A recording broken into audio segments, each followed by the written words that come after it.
Hello everyone, क्या आपको पता है कि जमानत, पैरोल और परिवीक्षा में क्या अंतर होता है? समाचार पत्रों में या न्यूज चैनल में आप इन शब्दों को बार बार सुनते हैं। शासन व्यवस्था के अंतर्गत प्रशासनिक व्यवस्था में इन शब्दों का बार बार प्रयोग भी होता है, लेकिन क्या इन शब्दों का मतलब क्या होता है? इनको लेकर के क्या प्रावधान है?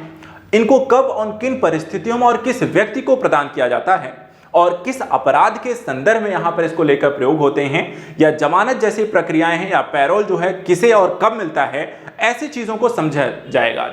आज के इस वीडियो में हम इसी शब्द को समझने का प्रयास करेंगे, इनके मध्य अंतर को समझने का प्रयास करेंगे और साथ ही साथ शासन प्रशासन की व्यवस्था में एग्जाम में अगर इस तरह के क्वेश्चन आपको आते हैं, इनके अर्थ आते हैं, तो वो भी आपके लिए यहाँ पर हेल्पफुल रहेगा। तो चलिए आइए समझते हैं इनके मध्य एक बेसिक डिफरेंसेस क्या है। देखिए, भारत में जो जमानत संबंधी यहाँ पे प्रावधान है, वो सबसे पहले यहाँ पर जमानत क्या होती है। जमानत देखिए, इसके संदर्भ में यहाँ पर एक न्यायाधीश का एक कथन है जो कि इसको काफी बेहतर तरीके से यहाँ पे परिभाषित भी करता है।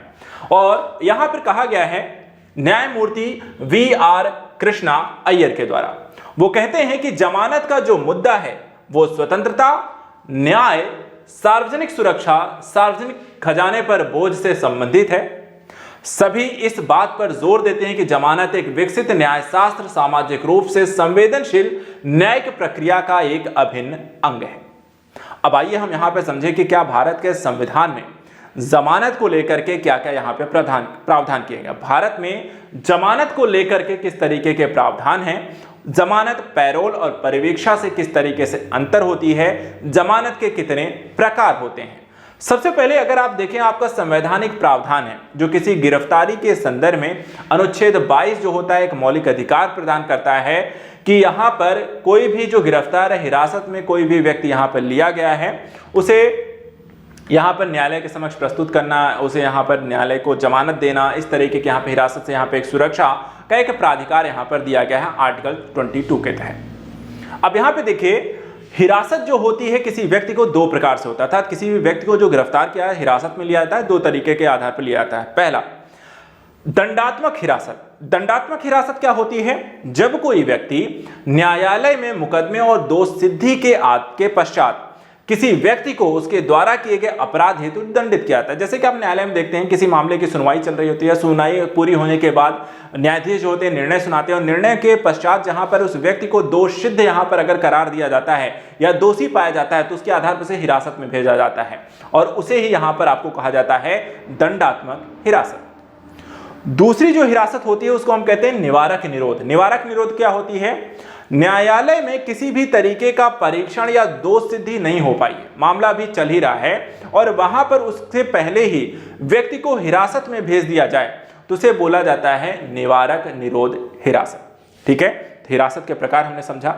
अब यहां पे देखिए, भारत की आपराधिक प्रक्रिया संहिता 1973 में देखें तो जमानत को किसी तरीके से परिभाषित नहीं किया गया है, लेकिन जमानती और गैर जमानती अपराधों को जरूर यहां पे परिभाषित किया गया है।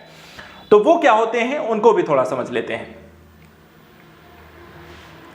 देखिए, अपराध के प्रकार जो हैं दो तरीके के हैं। ठीक है, पहला अगर हम यहां पे देखें, सीआरपीसी के तहत इसे परिभाषित किया जाता है और सीआरपीसी जो है यहां पे कहता है जिसकी जमानती और गैर जमानती दो तरीके के यहां पे अपराधों की बात करता है। जमानती अपराध वो अपराध होते हैं जो अनुसूची 1 में यहां पर आपको उल्लिखित हैं और इसके तहत यहां पर आपको जमानती ऐसे अपराधों के संदर्भ में आपको यहां पे जमानती अपराध इन्हें बोला जाता है, यानी कि ऐसे अपराध में आपको जमानत मिल सकती है। लेकिन कुछ ऐसे अपराध जिन्हें यहां पर अनुसूची 1 में शामिल नहीं किया गया है उन्हें आपको गैर जमानती अपराध कहा जाता है और यहां पर किसी भी तरीके के अपराध में आपको जमानत नहीं मिलती है।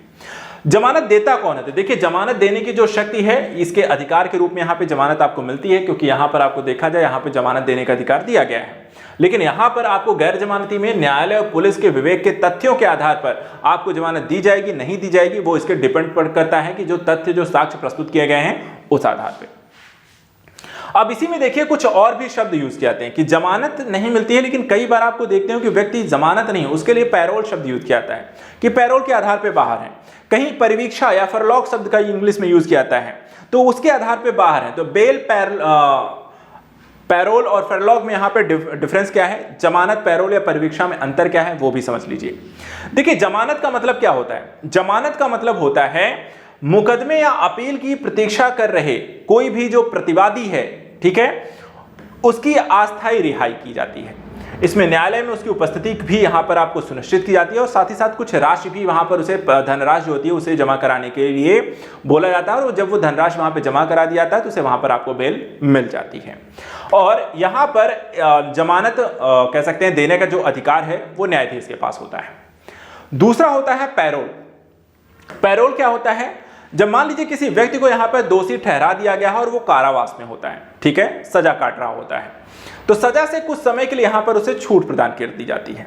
और कब प्रदान की जाती है? मान लीजिए कोई ऐसी स्थिति आ गई जहां उसका जाना जरूरी है, तो वहां पर उस आवश्यकताओं को पूरा करने के लिए उसे यहां पर पैरोल दिया जाता है कि मान लीजिए उसके पिता की मृत्यु हो गई तो उसको दाह संस्कार के लिए जाना है, कोई अन्य ऐसा ही कोई काम हो गया तो वहां पर उसे पैरोल पे छोड़ दिया जाता है। और ये पैरोल पर छोड़ने का आदेश जो होता है वो पैरोल बोर्ड के द्वारा दिया जाता है। तीसरा जो फरलॉग होता है, परिवीक्षा होती है, इस संदर्भ में क्या होता है? किसी अपराधी की सजा का निलंबन किया जाता है और किसी अधिकारी की निगरानी में समुदाय में उसे रहने की भी यहां पर अनुमति दी जाती है। और परिवीक्षा का जो अधिकार होता है, आदेश होता है, वो भी यहां पे न्यायाधीश के द्वारा प्रदत्त होता है। तो ये समझ लिया तीनों में यहां पे आपको अंतर क्या होता है। इसके बाद दो चीजें यहां पर और समझ लीजिए। एक, भारत में जमानत के प्रकार क्या हैं और जमानत को रद्द किस आधार पर भी किया जा सकता है, क्योंकि दोनों ही चीजें आप समाचार पत्रों में देखते हैं होती हैं। तो देखिए, भारत में 4 तरीके के यहां पे आपको नियमित, अंतरिम, अग्रिम, डिफॉल्ट और चिकित्सीय 5 तरीके की यहां पे जमानत है। पहली जमानत है नियमित जमानत। क्या होती है? पुलिस हिरासत में गिरफ्तार व्यक्ति को रिहा करने का न्यायालय का आदेश, यानी पुलिस ने पकड़ा हुआ है, मामले की जांच हुई है, वहां सुनवाई हुई है और न्यायालय वहां पर उसे दोष मुक्त पाता है, उसे गिरफ्तार करने के आदेश जो है उसे जमानत यहां पर उसे दे देते हैं। अंतरिम जमानत।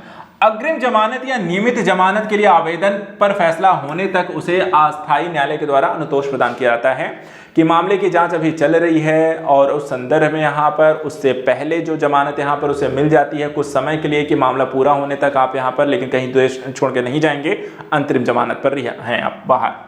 अग्रिम जमानत गिरफ्तारी रोकने के लिए, अर्थात आपको मान लीजिए कोई मामले में आपका नाम आ गया है और वहां पर हो सकता है कि पुलिस को आपको गिरफ्तारी वारंट भी आ चुका है, वो आपको गिरफ्तार करने आ रही हैं, ऐसी स्थिति में आप पहले से वहां पर अग्रिम बेल के लिए अप्लाई करते थे, अग्रिम जमानत के, वो आपको मिल जाती है तो आप यहां पर गिरफ्तारी से बच सकते हैं। चौथा होता है डिफॉल्ट जमानत। यहां पे जब पुलिस निर्दिष्ट अवधि के भीतर कोई भी जांच पूरी नहीं कर पाती है, सबूत प्रस्तुत नहीं कर पाती, उसमें विफल हो जाती है, तो ऐसी स्थिति में उस व्यक्ति को डिफॉल्ट यहां पर जमानत मिल जाती है। और पांचवी जो जमानत होती है चिकित्सीय जमानत, जो चिकित्सा के आधार पर आपको जमानत यहां पर मिलती है। जैसे लालू यादव को देखिए, बहुत टाइम तक यहां पर आपको बाहर थे, तो यहां पर अब एक चीज और होती है, जमानत को रद्द कैसे किया जाता है। तो कई आधारों पर मान लीजिए आप जमानत पे बाहर भी हैं, ठीक है, लेकिन कुछ ऐसी चीजें आपको डेवलप कर दी जाए या पुलिस ऐसे कोई सबूत प्रस्तुत कर दिया, ऐसी कोई यहाँ पे तथ्य आपको सामने आते हैं कि वहां पर आपकी जमानत रद्द कर दी जाए। वो कारण क्या हो सकते हैं? उसमें से देखिए, एक होता है यदि कोई व्यक्ति आपराधिक गतिविधियों में लिप्त होकर अपनी स्वतंत्रता का दुरुपयोग कर रहा है, यानी बाहर होकर भी आप अपराध ही कर रहे हैं और ऐसी चीजें सामने आती हैं तो आपकी जमानत रद्द हो जाएगी। दूसरा, जांच की प्रक्रिया में आप हस्तक्षेप कर रहे हैं कि मामले को आप यहां पर बाहर होते हुए उसको यहां प्रभावित कर रहे हैं, अपने खिलाफ जो सबूत इकट्ठा होने की स्थितियां हैं उसको आप छेड़छाड़ कर रहे हैं, साक्ष्यों के साथ छेड़छाड़ कर रहे हैं और गवाहों को आप धमका रहे हैं। अगर ऐसी चीजें सामने आती हैं तो आपकी जमानत रद्द हो जाएगी। तो आज के संदर्भ में ये जो शब्द प्रयोग होते हैं, जमानत, पैरोल, परिवीक्षा, उसमें अंतर क्या है, भारत में जमानत के प्रकार क्या हैं, आधार क्या हैं, उनको हमने डिस्कस किया है। इस तरीके के शब्दों को लेकर एग्जाम में आपसे पूछे जा सकते हैं, उनको लेकर के हम लगातार डिस्कस करते रहेंगे।